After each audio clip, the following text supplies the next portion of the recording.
Hello students, we were discussing the topic alcohols. In the last sessions, we have discussed about the classification of alcohols.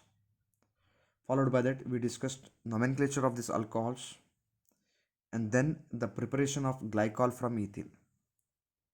Now in this session, we'll be discussing the oxidative cleavage of ethylene glycol using oxidizing agents like lead tetraacetate or periodic acid.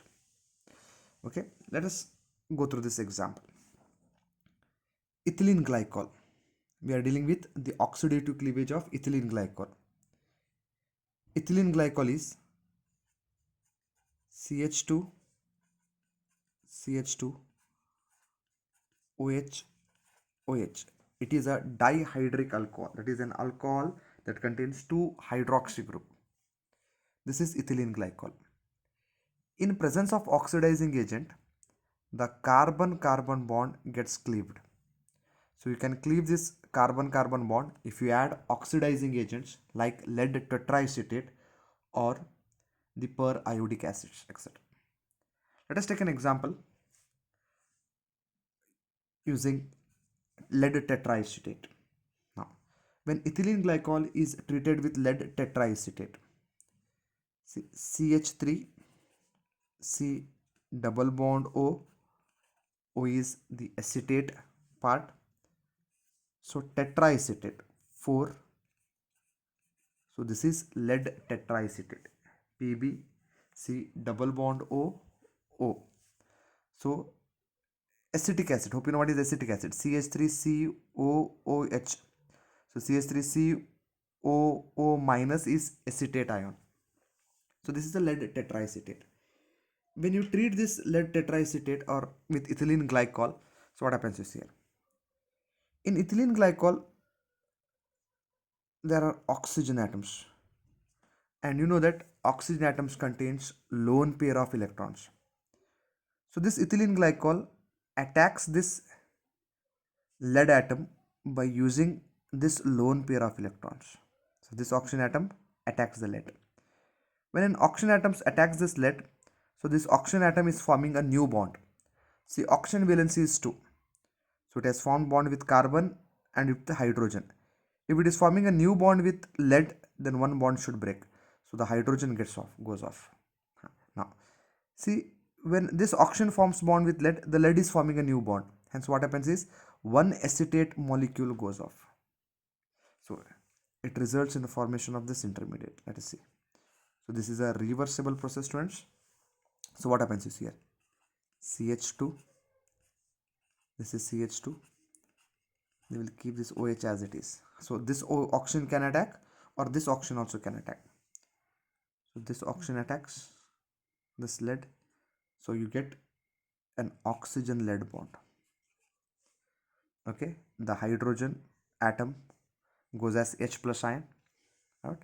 Lead, and the remaining part, that is O, C double bond O, CH3 4 times. This is what is formed.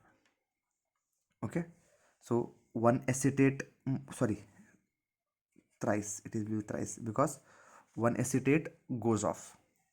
So that acetate will combine with this H plus to form acetic acid and it goes off as acetic acid.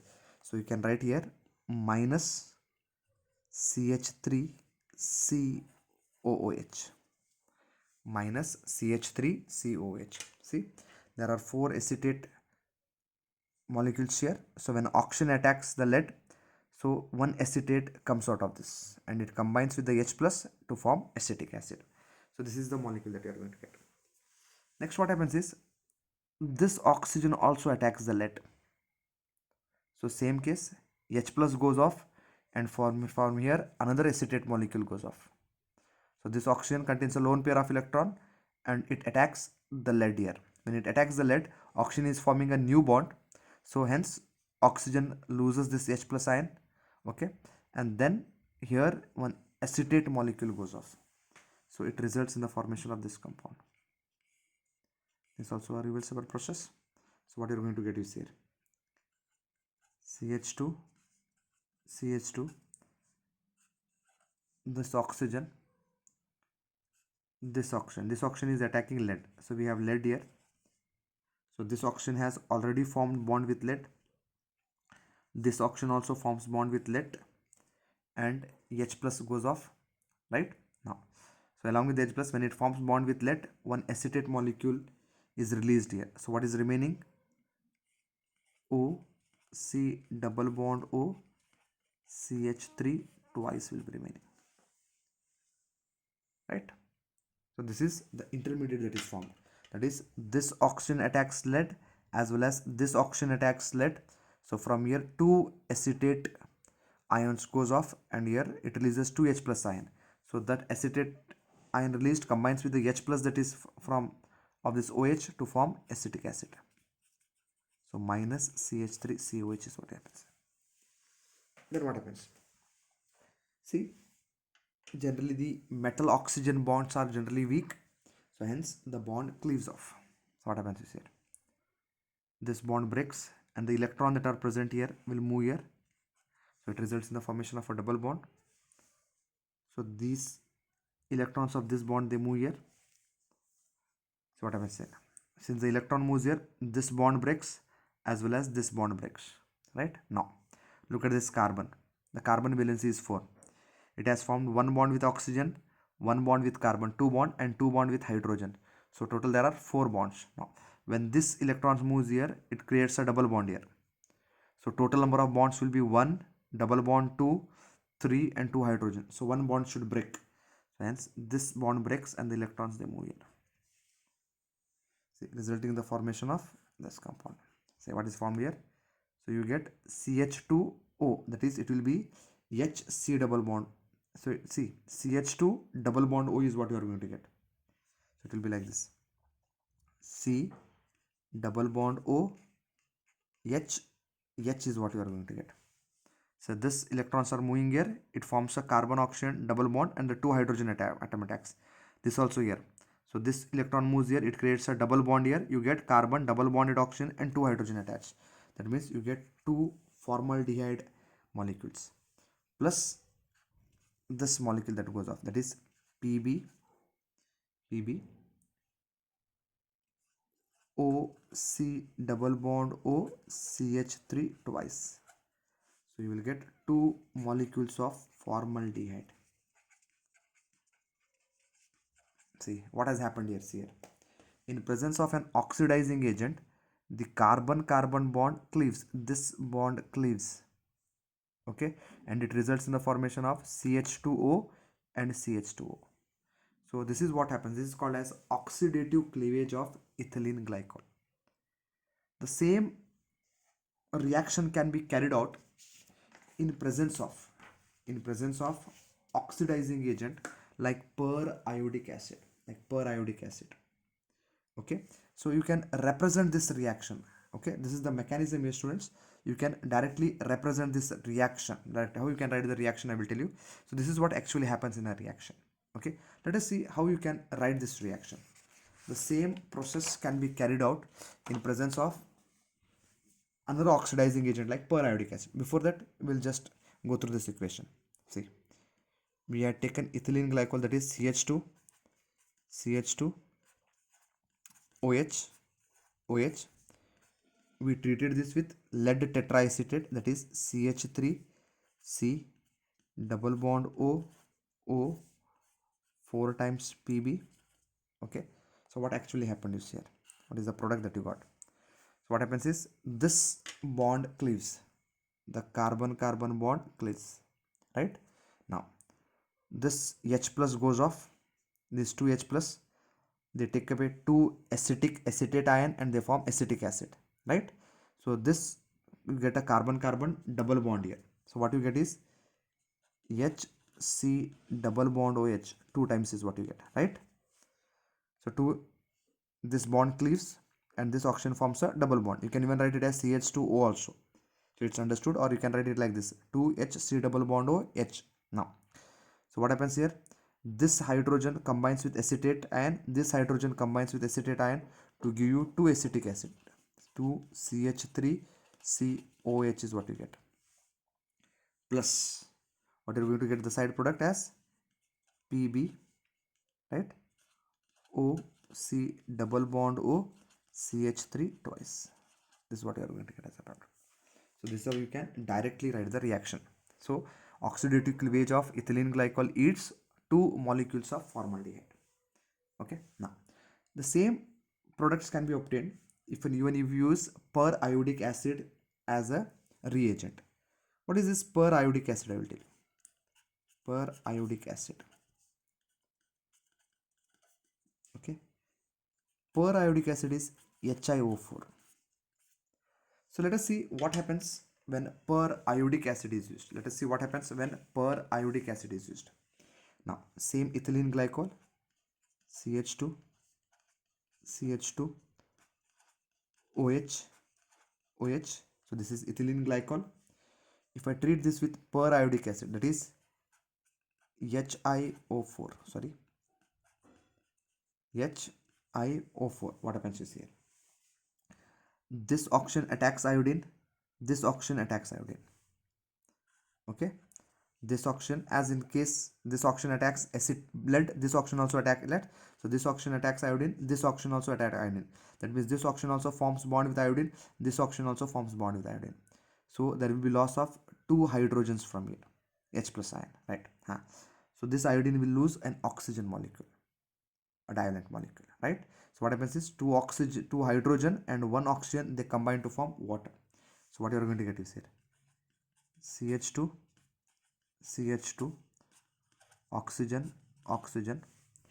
Both the oxygen will attack iodine atom. So it will attack the iodine atom, right? Now this oxygen loses a H plus, this oxygen also loses H plus, both is. So this iodine will lose an oxygen atom. So what you will get? You will get IO3H plus water molecule is lost here. Okay. Later on, this oxygen iodine bond gets cleaved off. It gets cleaved off. So what you get is, so this electron moves here, it forms a double bond. This electron moves here, it forms a double bond. This goes off here. So what you get as a product is here. Okay. So we are going to get HiO3. HiO3 is what you are going to get. HiO3. Look at this. This carbon-carbon bond cleaves. This oxygen, this electron moves here and creates a double bond. So what you are going to get? You are going to get CH2O or C double bond O H H. Right? Here also the electron moves here. It forms a double bond. So you are going to get two molecules of formaldehyde plus HiO3.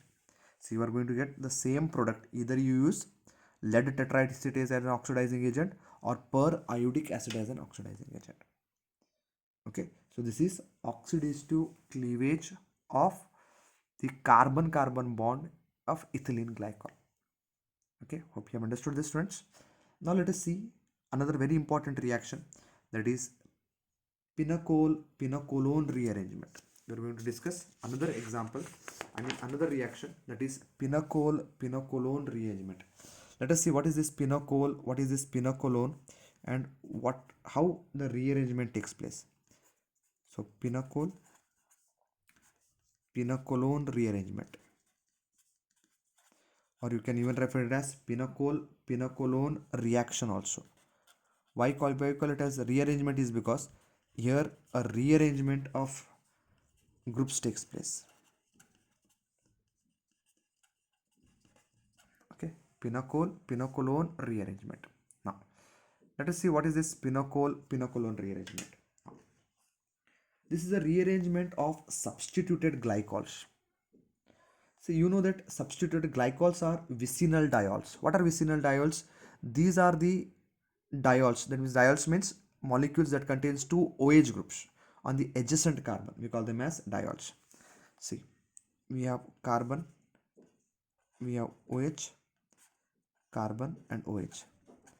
If the two hydroxy groups are present on adjacent carbon, we call them as vicinal diols. Okay, so this is a rearrangement of substituted glycols. So we even call them as glycols if the OH groups are on adjacent carbon, known as pinacols. Okay, so carbon valence is 4. Okay, this is what happens. So these are generally referred as pinacols. Okay, substituted glycols. Glycols means it is a dihydric alcohol. These are the dihydric alcohols in the two OH groups are present on the adjacent carbon atoms. Right, we have two OH groups and vicinal diols also you can call them as, or you can even refer them as glycols. Substitution, there are some groups here, R groups. So substituted glycols are generally referred as pinacols. In presence of an acid medium, that is in presence of H plus, they undergo rearrangement. They undergo rearrangement. Okay, it is nothing but an acid catalyzed dehydration. Acid catalyzed dehydration means it is dehydration means loss of water molecule takes place in presence of an acid followed by the rearrangement. So it is also referred as an acid catalyzed dehydration followed by rearrangement forming pinacolone. The name itself indicates pinacolone, that means it is a ketone. It is a ketone. Let us see. So what actually happens is here. So dehydration takes place. That is this H plus.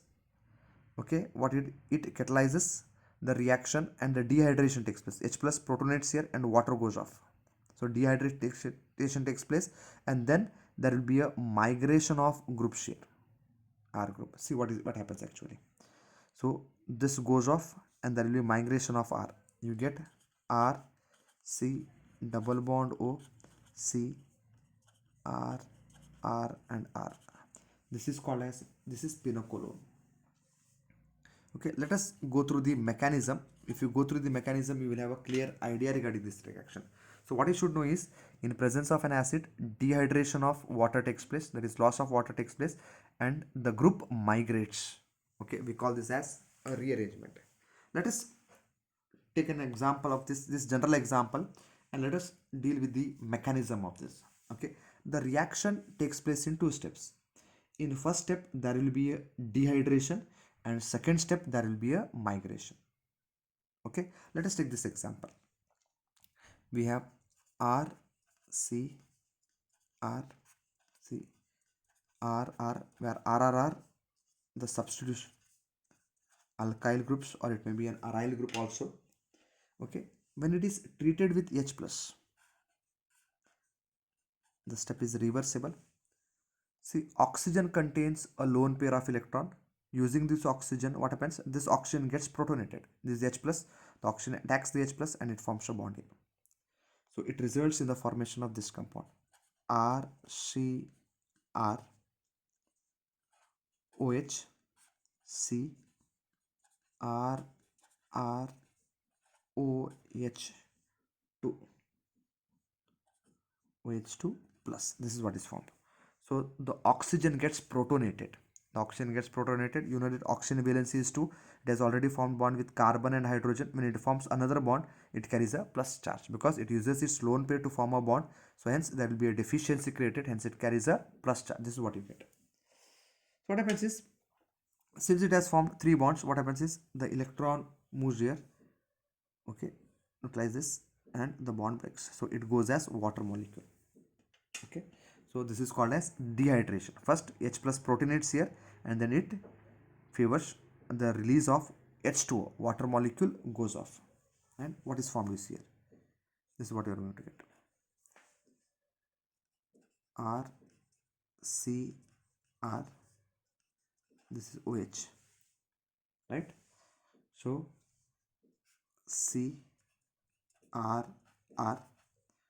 So these electrons have moved here. So hence this carbon will carry a plus charge.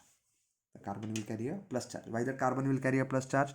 Because the electron moved here and the bond has been cleaved. The bond has been cleaved. So electron has moved here. This carbon becomes deficient. So this carbon carries a plus charge. Next what happens is, so this is the first step that generally takes place. So I can write it as plus water here. So this is the step 1. This is the step 1, that is protonation of one of the 2 hydroxyl group followed by the elimination of water forming most stable carbocation. So what happens is, protonation of hydroxyl group takes place with the release of elimination of water molecules. The water molecule gets eliminated and a carbocation will be formed here. Okay, this is the first step. The second step, what happens is here. In second step, there will be migration of, in second step there will be migration taking place, that is alkyl shift takes place towards an electron deficient carbon. Okay, I will write this once again so we'll understand it. RCr OH C R R plus. This is what you have obtained in your first step. Now what happens is this oxygen contains a lone pair of electron. Okay, this motion, so it forms a double bond here. It forms a double bond. So carbon valency is 4, 1, 2, 3, 4. But when it is forming a double bond, the valency will be 5. Hence what happens is the R group migrates. The R group migrates here.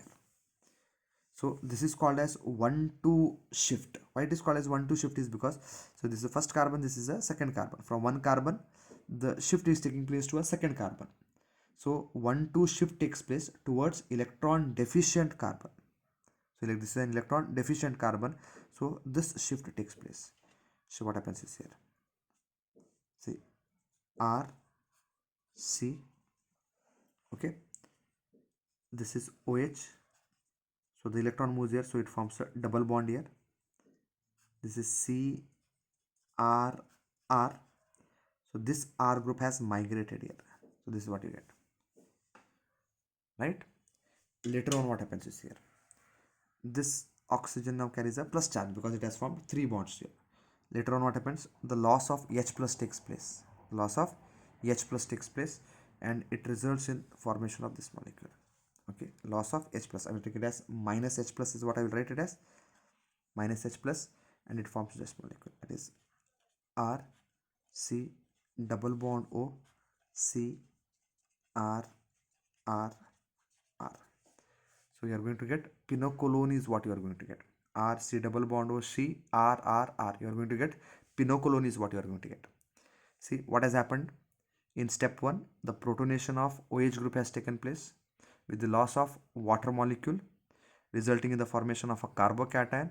Then shift of this group has taken place, okay, towards the electron deficient carbon, resulting in the formation of pinacolone. So such type of reactions are called as pinacolone rearrangements. Okay, this is the general example I have taken. So what I will do is I will take a particular example and let us try to solve this. Okay, now say we'll take a particular example. We'll take this example first one. Okay, CH3 C CH3 OH C CH3 CH3 OH. This is pinacol, right? Right. Now the rearrangement takes place. The rearrangement takes place in presence of H plus. Okay, it is an acid catalyzed rearrangement. It takes place in acidic medium. Okay, see what happens here. First the H plus protonates this, loss of water takes place, right? It results in the formation of a carbocation here. Then an alkyl group here, alkyl methyl group migrates. So the migrating tendency will be phenyl group, if it is that will migrate first. Then tertiary butyl will migrate. Then isopropyl will migrate. Ethyl will migrate, and then methyl will migrate. But here for migration only methyl group is that only will migrate. For example, I mean consider that there is an alkyl group as well as there is a phenyl group. So out of alkyl group and the phenyl group migrating tendency is more. So phenyl will migrate if it is the case. Here we don't have any other option, only the alkyl group migrates. So what happens? This H plus protonates here and it goes off water. So you get a carbocation. Then alkyl group, methyl group migrates. So what you get is here CH3 C double bond O, yes. Then you get C CH3 CH3 CH3. This is what you are going to get. See here, simple reaction. H plus protonates, water goes off, so this water is not there. Then this methyl group migrates here. So you get this compound. So the migrating tendency will be generally phenyl group migrating tendency will be greater than tertiary butyl. tertiary butyl migrating tendency will be greater than isopropyl.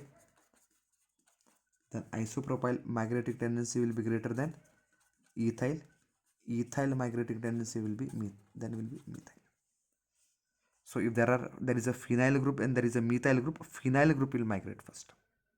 Okay, but we don't have any options here, only methyl groups are there, so that will migrate. Let's take another example. We have C, we have carbon, we have OH, and we have OH here. Then there is a methyl group and there is a phenyl ring. Phenyl ring is there. There is a phenyl ring. There is a phenyl ring. Now, in presence of H plus. Now the question is, which OH gets protonated? So here all were alkyl groups also. You protonate this H or this H, both will be same. So now the question is whether this H gets protonated or this H gets protonated. So it depends upon the stability of carbocation formed. For time being considered, if this gets OH, H gets protonated, so here a carbocation will be formed. If this H gets protonated, then this molecule will go and here the carbocation will get protonated, will be formed.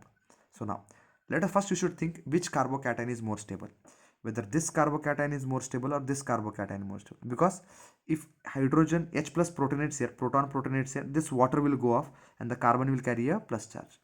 If this oxygen gets protonated, the water will go and this carbon will carry a positive charge. Now the question is, this carbocation is stable or this carbocation is stable? So this carbocation will be more stable. Why this carbocation will be more stable? This carbocation will be more stable because so this carbon is linked to two phenyl ring. Hence the positive charge gets stabilized by resonance. You know what is resonance? In a conjugated system, there will be delocalization taking place. Okay, so there will be resonance. We have discussed this while dealing with the electron donating groups as well as the electron withdrawing groups. So this positive charge gets stabilized. So this OH gets protonated. Okay, this OH goes as water. Now a carbocation is formed here. Now what should happen towards this carbocation? These out of these two groups, one group should migrate. Now the question is which will migrate? We have a phenyl group and we have a methyl group, and you know that phenyl migrating tendency is more. So this phenyl group will migrate here. So what you get is here, you have a carbon, already you have a benzene ring. This is another benzene ring that you have. Okay, this OH goes off as water, so this phenyl ring will migrate. Okay, now what happens? C double bond O CH3. This is what you are going to get. Okay, so now the question is why this water went off? Because when this OH goes as water, eliminated as water, so a carbocation formed here will be more stable. If this OH goes off, then the carbocation will be here, but there will be one phenyl and one methyl ring. So two phenyl ring gives more stability to this carbocation. So that will be more stable carbocation.